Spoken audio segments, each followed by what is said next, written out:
छत्तीसगढ़ से एक बड़ी खबर निकल कर आ रही है। आत्महत्या के मामले में पूर्व वन मंत्री व विधायक रहे मोहम्मद अकबर के खिलाफ हुआ मामला दर्ज। नमस्कार, मैं हूं आपके साथ अंजना और आप देख रहे हैं बीपी न्यूज सीजी। आइए शुरुआत करते हैं इस वक्त की बड़ी खबर से।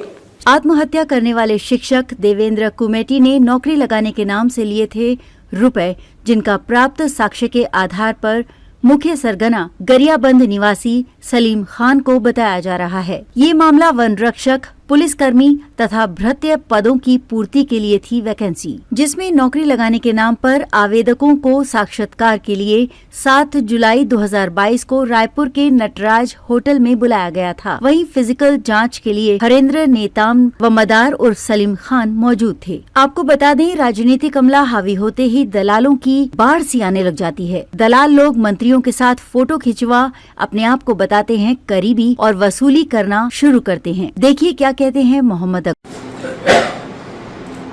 बालोद जिले के थाना डोंडी यहाँ पर एक एफआईआर दर्ज हुई है, जिसमें कुछ लोगों के द्वारा पैसा देना और कुछ लोगों के द्वारा पैसा लेना वन विभाग में और पुलिस विभाग में नौकरी दिलाने के नाम पर एफआईआर हुआ है। उसमें अन्य लोगों के साथ मेरा भी नाम शामिल किया गया है। इस मामले में मेरा ये कहना है कि ये जो भी आरोप मुझ पर लगाए गए हैं, मैं ना पैसा देने वाले को जानता हूँ, ना मैं पैसा लेने वाले को जानता हूँ। सारे आरोप बेबुनियाद हैं और झूठे हैं और मैं पूरे आरोपों का खंडन करता हूँ। जहाँ तक नौकरी लगाने वाली बात है, जिन्होंने आत्महत्या किया है देवेंद्र ठाकुर, इनके विरुद्ध 6-7 लोगों ने डोंडी थाना में 14/8/2024 को एक लिखित शिकायत दर्ज की थी, जिसमें उन्होंने लिखा था कि ये देवेंद्र ठाकुर जो हैं उनसे पैसा लिए थे नौकरी लगाने के नाम पर, और इनके साथ में कोई हरेंद्र नेताम और मदार खान, ये लोग साथ मिलकर नौकरी लगाने का आश्वासन दिए थे और हम लोगों ने इनको पैसा दिया है। अब 14/8/2024 को जब इन्होंने शिकायत किया कि देवेंद्र ठाकुर के विरुद्ध कार्रवाई की जाए, तब देवेंद्र ठाकुर ने 14/8/2024 को ही इन सभी के सामने लिखित में एक आवेदन दिया, जिसमें उन्होंने ये लिखा कि 25/8/24 तक मैं पैसा वापस लौटा दूंगा। नहीं लौटाने की स्थिति में मेरे विरुद्ध, यानी देवेंद्र ठाकुर खुद अपने बारे में लिखा कि मेरे विरुद्ध और मदार उर्फ सलीम खान और तीसरा हरेंद्र नेताम के विरुद्ध कार्रवाई की जाए।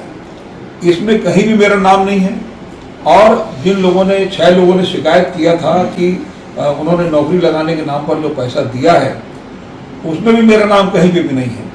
फिर अचानक से एक सुसाइड नोट जिसमें ना कोई हस्ताक्षर है, देवेंद्र ठाकुर ने जो लिखित में आवेदन दिया था उसमें उसका हस्ताक्षर भी है, उसमें तारीख भी है, और उसमें लिखने वाले का हस्ताक्षर, नाम, तारीख सब कुछ है।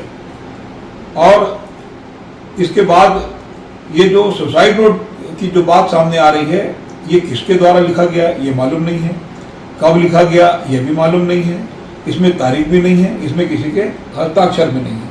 तो मेरा इस मामले में ये कहना है, उसमें एक बात आती है कि कोई मदार खान है जो ये कहते हैं कि मैं वन मंत्री का भांजा हूँ, तो मेरी कोई बहन नहीं है, और इसलिए ये जो कोई भी जो व्यक्ति है जो कहता है कि मैं वन मंत्री का भांजा हूँ, ये पूरी तरह से झूठ है। ये पूरे मामले की बहुत निष्पक्षता से, अच्छे ढंग से जांच होना चाहिए। हमको न्यायपालिका पर पूरा भरोसा है और हमने कोई गलत काम किया नहीं, इसलिए हमको कोई चिंता की जरूरत है नहीं।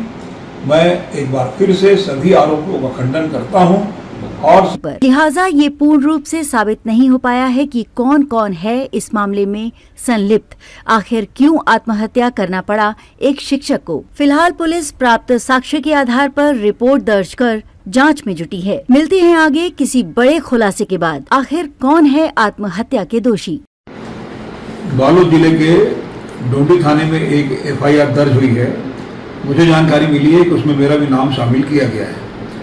इस मामले में मेरा ये कहना है कि नौकरी लगाने के नाम पर, वन विभाग में नौकरी लगाने के नाम पर कुछ लोगों ने पैसा दिया और कुछ लोगों ने पैसा प्राप्त किया।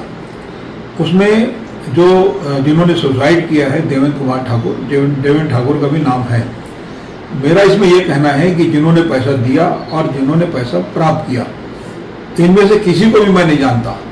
ये सारे आरोप झूठे हैं, बेबुनियाद हैं और ये बदनाम करने की साजिश है।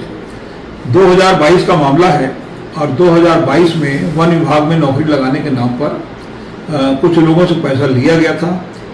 उनमें से 6 लोगों ने 14/8/2024 को लिखित में एक शिकायत डोंडी थाने में दी। उसमें उन्होंने ये कहा कि देवेंद्र ठाकुर जो मृतक है, जिन्होंने आत्महत्या किया है, उसके ऊपर आरोप लगाया और ये कहा कि इनके माध्यम से हमने कुछ लोगों को पैसा दिया है, जिसमें हरेन ठाकुर, मदार खान भी है और इन्होंने नटराज होटल में साक्षात्कार के लिए बुलाया। उस समय भी सबसे 20,000 रुपये लिए। तो अब तक 2022 से लेकर हम लगातार इनके पीछे घूम रहे हैं, हमको पैसा नहीं दिया जा रहा है। तो ये देवेंद्र ठाकुर के खिलाफ कार्रवाई किया जाए। इसी 14/8/2024 को इस पत्र के जवाब में इन सभी आवेदकों के सामने देवेंद्र ठाकुर मृतक खुद एक पत्र लिखित में थाने में जमा किया और उसमें उन्होंने ये कहा कि 25/8/2024 तक मैं सारे लोगों को पैसा यदि नहीं दूंगा तो मेरे विरुद्ध, यानी देवेंद्र ठाकुर खुद के विरुद्ध और सलीम खान के विरुद्ध, जो मदार को उर्फ सलीम खान है, और तीसरा हरेन नेताम के विरुद्ध कार्रवाई की जाए।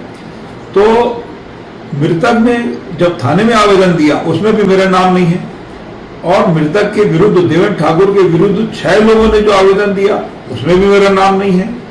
न लेने में न देने में कहीं पे भी मेरा नाम इसमें आया नहीं। फिर अचानक से एक FIR होता है और उसमें एक सुसाइड नोट सामने आता है जिसमें किसी का दस्तखत नहीं है, उसमें लिखने वाले का नाम नहीं है, उसमें तारीख नहीं है और हड़बड़ी में इस प्रकार का FIR दर्ज किया गया है। कुल मिलाकर ये बदनाम करने की साजिश है। मैं सारे आरोपों से इनकार करता हूं और न्यायपालिका पर मुझको पूरा भरोसा है और हम न्यायालय की शरण में जाएंगे। बालोद में एक भोले भाले आदिवासी भाई ने जिस प्रकार से आत्महत्या किया है, इसका अगर कोई दोषी है तो जिस प्रकार से उन्होंने सुसाइड नोट में लिखा है मोहम्मद अकबर का नाम और साथ में उनके जो सगे संबंधी हैं उनका भी नाम उसमें लिखा गया है और निश्चित तौर से मोहम्मद अकबर ने जो कार्य किया है वो निंदनीय है। और इसी प्रकार का कृत्य कवर्धा में भी मंत्री रहते हुए उनके द्वारा यहाँ के लोगों के द्वारा नाना प्रकार के उनके ऊपर भ्रष्टाचार का आरोप भी लगा है। चाहे वो फॉरेस्ट का मामला हो, जिस प्रकार से कवर्धा के जंगलों में वनों की कटाई हो, चाहे वो राजस्व का मामला हो, 152% में जिस प्रकार से अपने लोगों को उन्होंने नजुल का ज़मीन देने का काम किया, चाहे वो शराब भट्टी का विषय हो, जिस प्रकार से अपने हितैषी लोगों के ज़मीन में शराब भट्टी खोलने का मामला हो, ऐसे अनेक प्रकार के भ्रष्टाचार के मामला उनके ऊपर कवर्धा में भी लगे थे। और जिस प्रकार से अपराधियों को संरक्षण देने का काम मोहम्मद अकबर ने 5 साल में किया है, ये निश्चित तौर से छत्तीसगढ़ की जनता उनको बर्दाश्त नहीं करेगी। और उनके ऊपर हम तो प्रशासन से मांग करते हैं कि उनके ऊपर कड़ी से कड़ी कार्रवाई शासन को करनी चाहिए। और जिस प्रकार से भोले भाले शिक्षक ने आत्महत्या किया है और आत्महत्या का कारण मोहम्मद अकबर और उनके साथियों को बताया है, ये निश्चित तौर से कड़ी से कड़ी कार्रवाई मोहम्मद अकबर के ऊपर होना चाहिए। अब तक लिए बस इतना ही, फिर मिलते हैं एक ऐसे ही बड़ी खबर के साथ। तब तक के लिए नमस्कार और देखते रहिए बीपी न्यूज सीजी। अगर आपको हमारी वीडियो पसंद आई हो तो लाइक कीजिए व शेयर कीजिए। ऐसे ही लेटेस्ट अपडेट पाने के लिए हमारे YouTube चैनल को सब्सक्राइब कर बेल आइकन प्रेस करना ना भूलें। धन्यवाद।